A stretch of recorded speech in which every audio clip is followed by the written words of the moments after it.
সপ্তম শ্রেণীর বাংলার যে ষান্মাসিক মূল্যায়ন 2024, তো তার প্রশ্নপত্র এবং সমাধানপত্র আজকে ভিডিওতে দেখব। তো চলো শুরু করা যাক। প্রথমে খেয়াল করুন, নির্দেশনা বুঝতে সমস্যা হলে শিক্ষক বা সহপাঠী অর্থাৎ তোমার বন্ধুদের সাথে আলাপ আলোচনা করা যাবে। প্রয়োজনে পাঠ্য বইয়ের সাহায্য নেওয়া যাবে, অর্থাৎ তোমরা বই নিয়ে যাবে। তবে আজকের সমস্ত আলাপে ও কাজে প্রমিত ভাষা যে ব্যবহার করা হবে। তো বিদ্যালয়ে জনসচেতনতামূলক একটি সভার আয়োজন করা হবে। এ সভায় আমাদের প্রত্যাহিত জীবন এবং চারপাশের নানা জনসচেতনতামূলক বিষয় নিয়ে আলোচনা করা হবে। এই সভায় উপস্থিত থাকবেন এলাকার বিশিষ্ট ব্যক্তিবর্গ, বিদ্যালয়ের প্রধান শিক্ষক, সকল শিক্ষক ও শিক্ষার্থী। কাজ 1, জোড়ায় আলোচনা করে নিচের কাজগুলো এককভাবে করো। তারপর হচ্ছে ক নাম্বার হচ্ছে, তোমার প্রত্যাহিত জীবন থেকে বা চারপাশ থেকে বিভিন্ন কিছু সমস্যা খুঁজে বের করে একটি তালিকা করো যেগুলো প্রতিকারের জন্য জনসচেতনতা প্রয়োজন। নিচে কিছু বিষয় খুঁজে বের করার পর বন্ধুদের সাথে আলোচনা করো এবং তার মতামত নিয়ে আরো কিছু বিষয় তোমার তালিকায় যুক্ত করতে পারো। তো কোন বিষয়গুলো তুমি নিজে খুঁজে পেয়েছো এবং কোনগুলো আলোচনার মাধ্যমে উঠে এসেছে তা উল্লেখ করতে হবে এবং নিচের ছকের মতো একটি খাতায় ছক এঁকে তোমার তালিকাটি করতে পারো। তো তোমরা এই ছকটি খেয়াল করবে। প্রথমে উপরে লিখবে আমার এলাকায় এমন সমস্যা যার জন্য সচেতনতার প্রয়োজন। তারপরে বক্সের বাম পাশে লিখবে যে আমার খুঁজে পাওয়া যে সমস্যাগুলো। তারপর ডান পাশে লিখবে যে আমার বন্ধুর কাছ থেকে পাওয়া সমস্যাগুলো। 1, 2, 3, 4 এবং সিরিয়াল আকারে লিখবে। আমি এখানে একটা নমুনা দেখাচ্ছি। প্রথম তোমরা কাজ 1, তারপর ক দিয়ে আমার এলাকায় এমন সমস্যা যার জন্য সচেতনতার প্রয়োজন। তারপর আমার খুঁজে পাওয়া সমস্যা 1, প্লাস্টিক দূষণ। 2 হচ্ছে ডেঙ্গু রোগের বিস্তার। 3 হচ্ছে কি পানি অপচয়, পথ শিশুর সমস্যা। তুমি তোমার মতো করে আরো 4টা খুঁজে বের করতে পারো। প্রাথমিক অবস্থা আমি 4টা দিলাম। তারপরে আমার বন্ধুর কাছ থেকে পাওয়া সমস্যা, রাস্তায় যানজট, শব্দ দূষণ।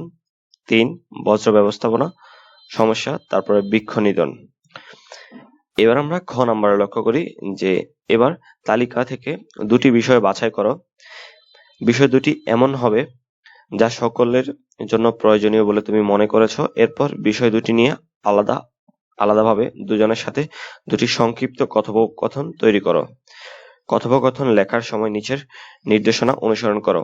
1, একজন বয়োজ্যেষ্ঠ এবং একজন সমবয়সীদের সাথে কথোপকথনে 2টি আলাদা নমুনা লিখতে হবে। তারপরে সংলাপ লেখার সময় সর্বনাম ও ক্রিয়া শব্দের মর্যাদা রক্ষা করতে হবে, অর্থাৎ এগুলো ফলো করতে হবে। সংলাপ লেখার সময় প্রসঙ্গের মধ্যে থাকতে হবে, মানে আপ্রাসঙ্গিক জিনিস আসা যাবে না। তারপর হচ্ছে কথোপকথন সরল বাক্য, জটিল বাক্য ও যৌগিক বাক্যে 3 ধরনের বাক্যে ব্যবহার করতে হবে।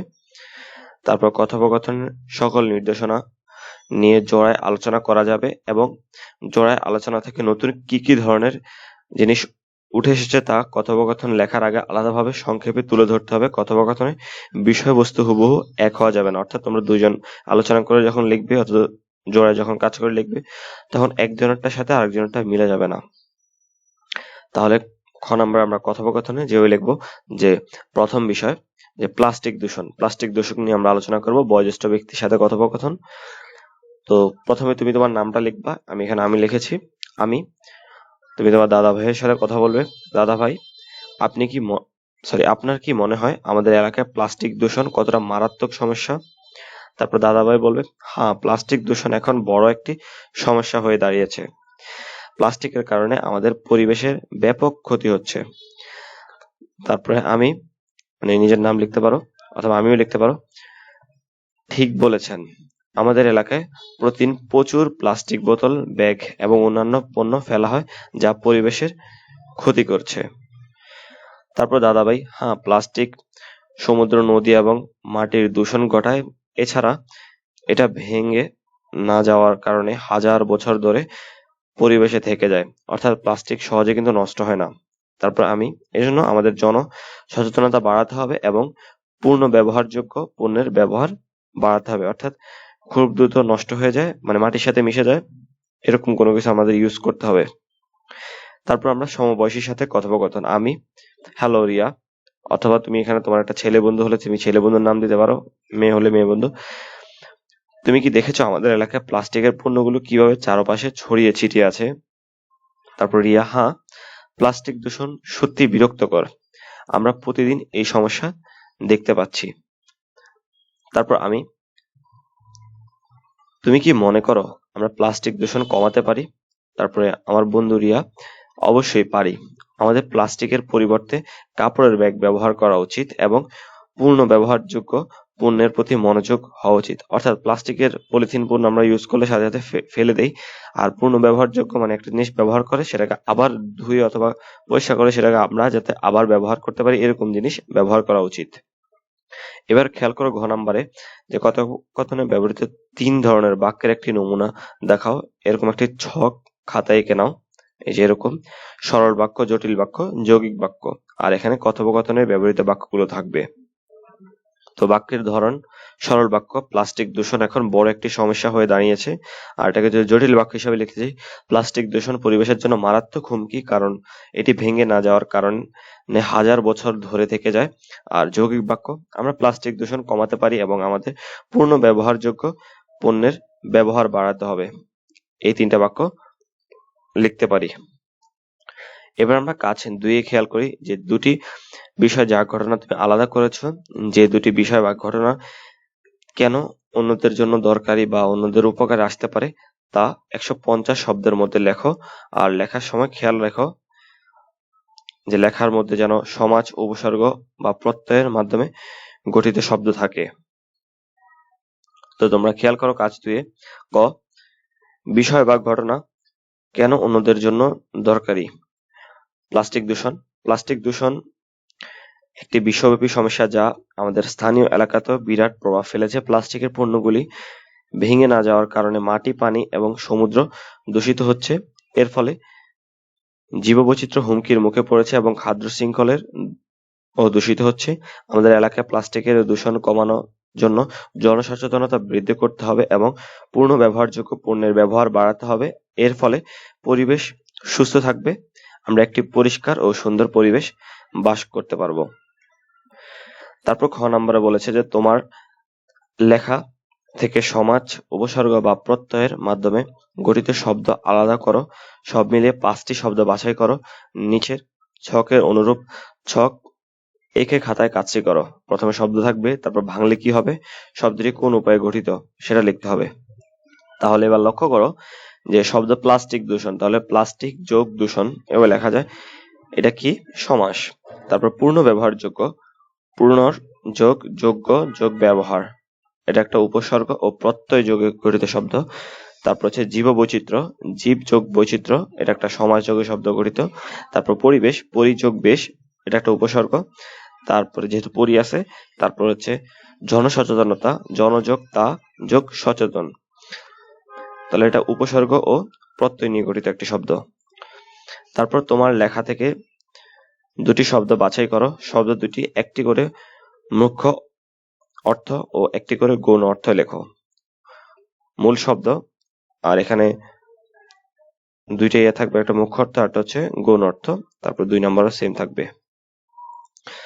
তো খেয়াল করো, আমরা প্রথমে মূল শব্দটা পরিবেশ নিলাম, এটাকে একটা প্রকৃতির অবস্থা, আর গৌণ অর্থ এটা একটা সামাজিক অবস্থা। তারপর দূষণ, এটা পরিবেশের ক্ষতি, মানসিক ও নৈতিক ক্ষতি।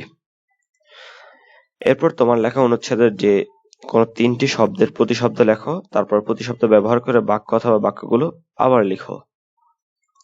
তাহলে প্রতিশব্দ দূষণ, দূষণ শব্দের প্রতিশব্দ কি, অপবিত্রতা, পরিবেশ, প্রকৃতি। আর জনসচেতনতা, গণসচেতনতা। তারপর বাক্য, প্লাস্টিকের অপবিত্রতা, মানে এগুলো দিয়ে গঠন করব। অপবিত্রতা আমাদের প্রকৃতির মধ্যে মারাত্মক হুমকি, কারণ এটি ভেঙে না যাওয়ার কারণে হাজার বছর ধরে থেকে যায়। আমাদের গণসচেতনতা বৃদ্ধি করতে হবে এবং পূর্ণ ব্যবহারযোগ্য পণ্যের ব্যবহার বাড়াতে হবে।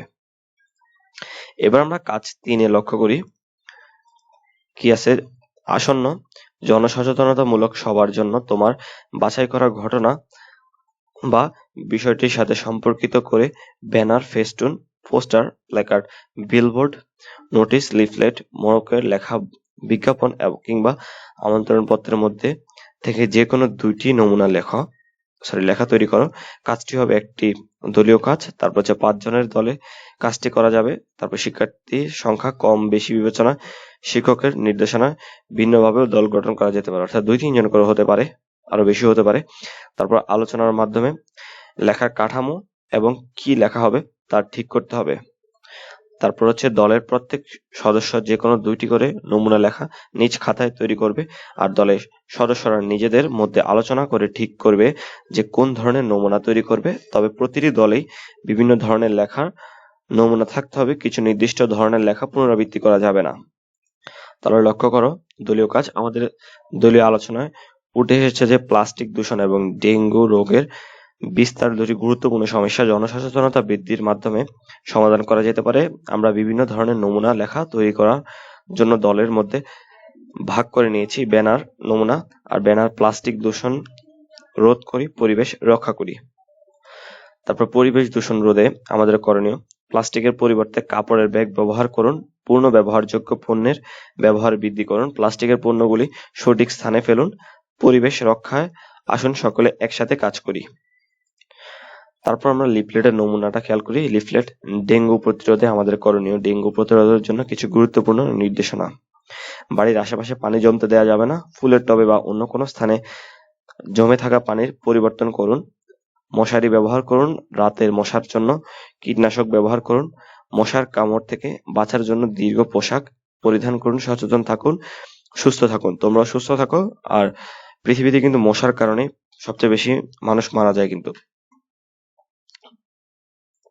আর এভাবেই বিভিন্ন দলে বিভক্ত হয়ে আমরা জনসচেতনতামূলক সবার জন্য প্রস্তুতি গ্রহণ করছি। আমি আশা করি তোমরা আজকের কোশ্চেন এবং তার সমাধানটা সুন্দরভাবে পেয়েছো।